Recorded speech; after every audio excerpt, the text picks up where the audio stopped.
नाज़रीन, खबरन जो सिलसिलो जारी है। बुलेटिन में अवां एक अहम खबर बुधाईंदा हलूं तो SUP सरबराह सैयद जलाल महमूद शाह चयो आहे त कराची के वफ़ाक हवाले करण वारो फरोग़ नसीम वारो बयान बेबुनियाद ऐं हक़ीक़तुनि जे उबतड़ आहे। छो त वफ़ाक सूबाई मामलनि में सिर्फ़ हिदायतूं ॾेई सघे थो, मुदाख़लत नथो करे सघे। उन अमल सां ख़ुदि वफ़ाक बहरान में अची वेंदो।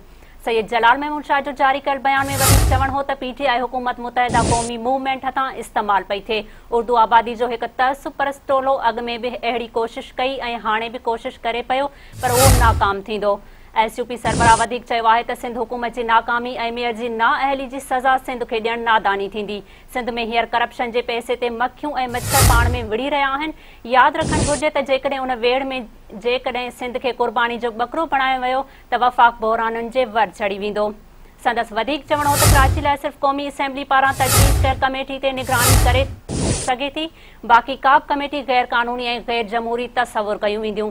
सैयद जलाल महमूद शाह वधीक चयो आहे त सिंध असांजो वतन आहे। जेकॾहिं आइन जी ग़लति तशरीह करे को बि ग़लति फ़ैसिलो मढ़ियो वियो त सिंध जो अवाम उन खे कंहिं बि सूरत में कोन क़बूलींदो ऐं पंहिंजे मादरे वतन जे हक़नि जो भरपूर दिफ़ा कंदो।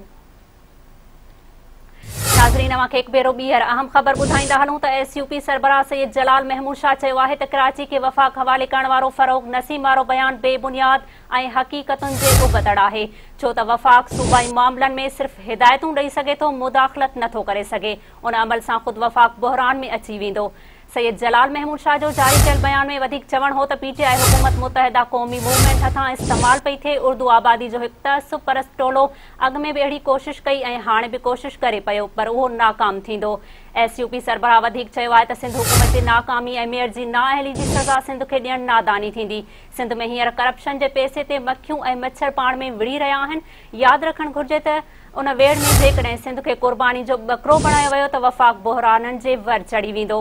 संदसि वधीक चवण हो त कराची लाइ सिर्फ़ क़ौमी असेंबली पारां तजवीज़ कयल कमेटी ई निगरानी करे सघे थी, बाक़ी का बि कमेटी गैर क़ानूनी ऐं गैर जमहूरी तसवुर कयूं वेंदियूं।